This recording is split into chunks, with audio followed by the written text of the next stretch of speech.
Halo YouTube, kembali lagi di channel Waterium. Di video kali ini saya masih akan membahas seputar tentang kura-kura, terutama untuk para perawat kiper baru ya. Apa sih yang harus dilakukan, rutinitasnya seperti apa? Nah, ini agak berbeda sama ball python yang biasanya saya pelihara, yang relatif tidak ada usaha khusus ya. Kalau di Torto ini ternyata cukup banyak usahanya gitu. Nah, jadi apa aja sih yang biasa dilakukan oleh di Poterium? Nah, kalau pagi itu yang jelas pertama kita keluarkan kayak gini karena saya tidak pasang lampu UVB. Jadi ini tujuannya adalah untuk uh, supaya mereka mendapatkan matahari pagi ya. Nah, jadi di pagi itu biasanya kita akan rendam dulu nanti terus kita kasih makan. Nah, kalau panas seperti ini lagi panas banget, itu biasanya saya akan rendam dengan air dingin, tapi kalau agak mendung-mendung saya rendamnya dengan air hangat. Nah, rendamnya pakai apa? Kita rendam pakai plastik kontainer kecil kayak gini. Oke, nanti saya kasih lihat kalau udah direndam. Oke, nah ini sudah saya isi air, ini kurang lebih kayak satu jari gitu ya, yang penting kura-kuranya tidak tenggelam. Jadi nanti di sini dia akan minum sekaligus berendam. Ini juga membantu buat kalau dia buang air. Nah, sekarang yang satu kita cari kura-kuranya. Nah, ini yang Rosyan tortoise ya. Sama, airnya sedikit aja, yang penting dia tidak tenggelam. Tuh, dikit aja. Nanti dia akan minum tuh.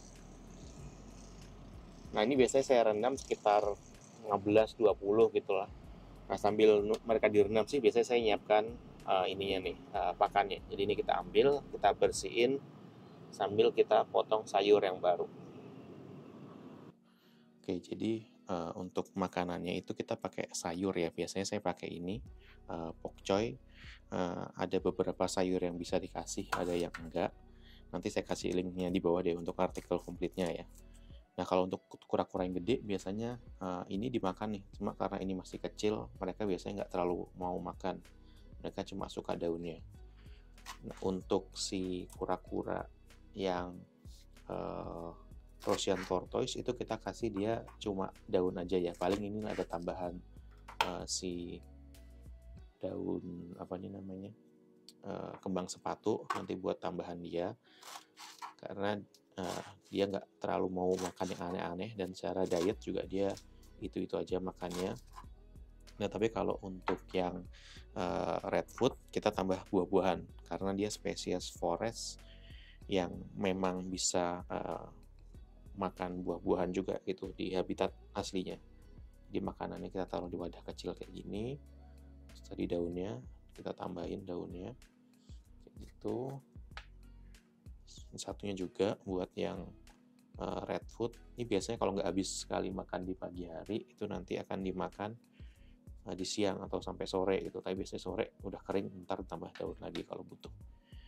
Nah, terus kita kasih si ininya nih, si melonnya. Nah, sebenarnya motongnya bisa lebih kecil lagi ya, cuma mereka sih nggak masalah makan segini. Biasanya makan daun utuh juga nggak masalah. Nanti kita kasih gini. Nah, untuk tambahan itu mungkin beberapa hari sekali atau seminggu sekali itu saya tambahin ini. Saya tambahin multivitamin ya. Nah, multivitamin untuk memberi tambahan vitamin dan kalsium dan lain sebagainya. Ada juga kalsium, tapi kali ini cuma saya tambahin vitamin aja. Dikit aja. Kita taburin kayak gini. Ini nanti biasanya dimakan sendiri sama mereka nih. Dikit aja, jangan terlalu banyak.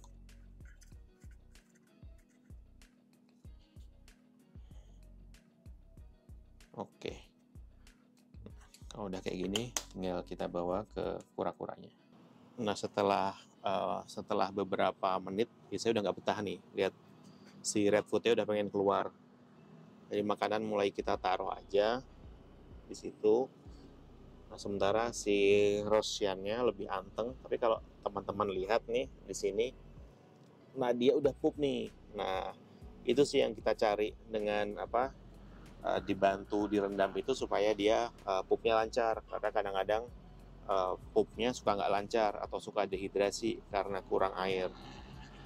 Nah, tapi kalau yang red food ini agak susah nih, dia susah disuruh anteng nih.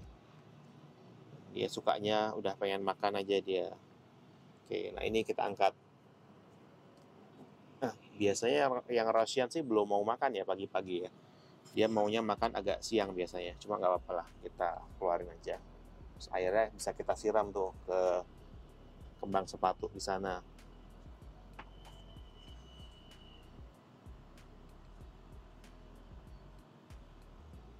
ini juga kita keluarin aja. Udah berontak. Nah,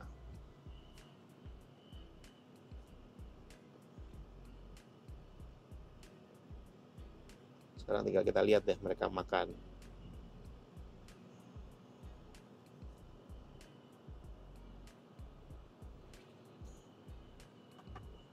Oh iya, lupa tadi, nanti kalau teman-teman yang ada yang tertarik sama vitamin yang dipakai, nanti bisa cek link di bawah ya.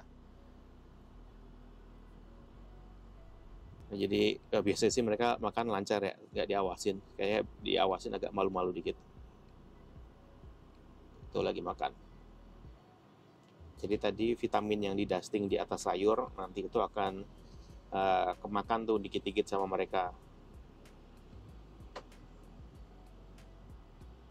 Nah, jadi nanti itu membantu tuh kebutuhan mineral mereka, kebutuhan vitamin mereka, supaya nggak kekurangan vitamin juga, nggak kekurangan kalsium juga, kayak gitu.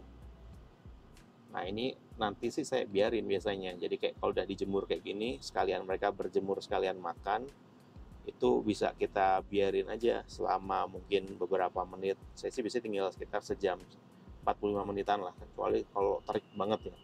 Nah, kalau terik banget kita masukin aja. Lagian mereka juga punya rumah kan, buat punya rumah kayak gini buat tempat sembunyi. Jadi relatif aman sih. Jangan sampai kepanasan aja gitu. Nah, buat teman-teman yang nggak sempat melakukan rutinitas kayak gini di pagi hari, itu bisa dilakukan di sore hari gitu. Jadi cahaya pagi, katakanlah jam 9 sampai jam 11 tuh bagus. Terus nanti sore jam 3 sampai jam 5-an itu masih lumayan bagus lah. Kayak gitu. Nah, yang nggak boleh itu siang-siang, biasanya terlalu panas.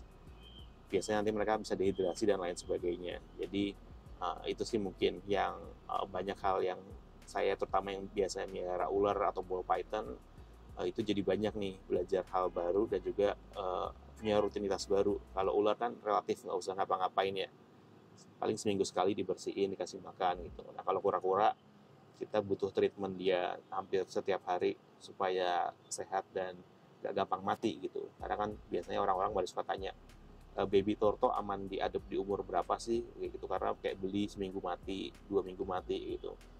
Nah, sebenarnya itu tergantung kita sih ngerawatnya kayak gimana kayak gitu.